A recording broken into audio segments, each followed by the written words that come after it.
မီဒီယာဝဲရဲ့ UFC ချန်ပီယံကြီးခမ်ဇတ်ချီမေးကတော့အခုတစ်ခါမှလည်းချိုးဝိုင်းထဲမှာမဟုတ်ပဲအပြင်မှာရံပွဲတစ်ခုထပ်ဖန်တီးလိုက်ပြန်ပါပြီ။အိုမန်နိုင်ငံကပွဲတစ်ခုမှာချီမေးတယောက်ဘာတွေတောင်းချမ်းခဲ့တယ်လဲ။သူ့ရဲ့ကြောက်စရာကောင်းတဲ့တခြားရံပွဲရာဇဝင်တွေကရောဘာတွေလဲ။ဒီနေ့ဗီဒီယိုမှာအသေးစိတ်ကြည့်ရှုရမှာပါ။ကြာသပတေးနေ့ကပြုလုပ်တဲ့ UFC 5ပွဲကြိုသတင်းစာရှင်းလင်းပွဲမှာချီမေးရဲ့တငယ်ချင်းဖြစ်သူဇိုခါဂျူရှိန်နဲ့ပြိုင်ဘက်အန်တိုနီဇီဒန်တို့ဟာစင်ပေါ်မှာအချင်းချင်းထိုးကြိုက်ဖို့အထိရံပွဲစတင်ခဲ့ပါတယ်။လူအများကဝိုင်းတားလိုက်လို့ရံပွဲငြိမ်သွားတဲ့အချိန်မှာတော့ချီမေးကစင်ပေါ်ကိုတက်လာပြီးအန်တိုနီဇီဒန်ကိုမျက်နှာချင်းဆိုင်တွားရောက်ထိတ်တိုက်ရင်ဆိုင်ခဲ့ပါတယ်။ဗီဒီယိုမှတ်တမ်းတွေအရချီမေးဟာဇီဒန်ရဲ့ရှေ့ကိုရောက်သွားပြီးသူ့တငယ်ချင်းနဲ့ရံပစ်တာကိုမကြေမနက်ဖြစ်ခါတခုခုကိုပြင်းပြင်းထန်ထန်သတိပေးနေတဲ့ပုံစံတွေ့ရပါတယ်။ကံကောင်းတာကတော့ဇီဒန်ဘက်ကတီတီငိမ့်ငိမ့်တောက်ပြန်ခဲ့ပြီးဘေးလူတွေကလည်းဝိုင်းတားထားတာကြောင့်ရိုက်နှက်ပွဲအထိတော့မရောက်သွားခဲ့ပါဘူးခမ်ဇတ်ချီမေးအတွက်တော့ဒါပထမဆုံးမဟုတ်ပါဘူးသူ့ရဲ့ရန်ပွဲရာဇဝင်တွေကတကယ်ကိုအမခန်းပါပဲ UFC 279မှာဖြစ်တဲ့ရန်ပွဲဟာအစိုးရဆုံးရန်ပွဲပါကယ်ဗင်ဟိုလန်ကိုကန်လိုက်တာကနေစပြီးနိုင်တန်ရဲ့အဖွဲ့သား100ကျော်နဲ့ဟိုတယ်ထဲမှာရန်ပွဲကြီးဖြစ်ခဲ့ပါတယ်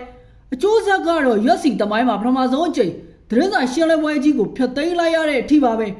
UFC 280ပွဲအပြီးမှာလဲခါဘေးရဲ့ညီကိုဖြစ်သူအဘူဘာကာနဲ့စကားပြောရင်းကနေရုတ်တရက်အရင်စတွန်းပြီးလက်သီးချက်ဖလှယ်ခဲ့ကြပါတယ်။ကျိုးဝိုင်းဘေးမှာတေးရုံရဆန်ကက်ဖြစ်ခဲ့တာပါ။နောက်ပိုင်းမှာတော့ချင်းချင်းညာခေါင်းဆောင်ကဂျောင်းဝင်စိစက်ပေးလို့ပြန်တက်သွားကြပါတယ်။ပြီးခဲ့တဲ့လပိုင်းကတည်းဖြစ်ခဲ့တဲ့ UFC ကာတာပွဲရဲ့ဘတ်စတိတ်မှာအိုင်ယန်ဂါရီနဲ့ချီမေးတို့ထိတ်တိုက်တွေ့ခဲ့ပါတယ်။အဲ့ဒီမှာချီမေးကဂါရီကိုအတင်းအဓမ္မတွန်းထုတ်ပြီးရန်စားခဲ့တာကြောင့်ဝန်ထမ်းတွေကဝိုင်းတားခဲ့ရပါတယ်။ဂါရီကတော့ဒါကိုချီမေးကလူမိုက်ဆန်ကျင်နေတာလို့ဝေဖန်ခဲ့ပါတယ်။နောက်ပြီး UFC Performance Institute ထဲမှာလေ့ကျင့်နေတဲ့ပေါ်လာကိုစတာကိုချီမေးကအဖွဲလိုက်တွားရောက်ရန်စားခဲ့ဘူးပါတယ်မင်းကကိုဘာပြောချင်တာလဲဆိုပြီးအော်ဟေပြီးကောစတာကိုကျိုးဝိုင်းထဲမှာလာထိုးဖို့စိန်ခေါ်ခဲ့တာပါဗီဒီယိုကလည်းအဲ့ဒီတုန်းကတော်တော်လေးပြန့်နှံ့ခဲ့ပါတယ်ခမ်ဇတ်ချီမေးကသူ့ရဲ့တငယ်ချင်းတွေအဖွဲသားတွေပေါ်မှာရန်ကိုကာကွယ်တတ်သူဖြစ်တယ်လို့စိတ်ဆက်တဲ့သူလည်းဖြစ်ပါတယ် UFC Middleweight Champion ဖြစ်ထားပေမဲ့သူ့ရဲ့လမ်းဘေးလူမိုက်စတိုင်ကတော့အခုထိမပြောက်သေးပါဘူးဒါကြောင့်လည်းပရိသတ်တွေကသူ့ကိုတပတ်ပွိုင်းလို့ခေါ်ကြတာပါသူဟာပြီးခဲ့တဲ့2025အော်ဂုတ်လမှာဒရဂက်ဒူပလက်စစ်ကိုအမှတ်နဲ့အနိုင်ယူပြီးမီဒယ်ဝိတ်ချန်ပီယံဖြစ်ထားတာပါ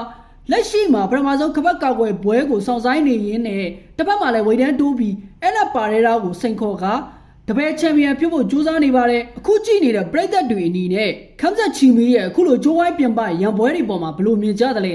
ဒါသူ့ရဲ့ပွဲတွေကိုပိုစိတ်ဝင်စားဖို့ကောင်းအောင်လုပ်တာလားဒါမှမဟုတ်ချန်ပီယံတယောက်အနေနဲ့မဖြစ်သင့်ဘူးလားကွက်မှန်မှာပြောပေးခဲ့ကြပါအောင်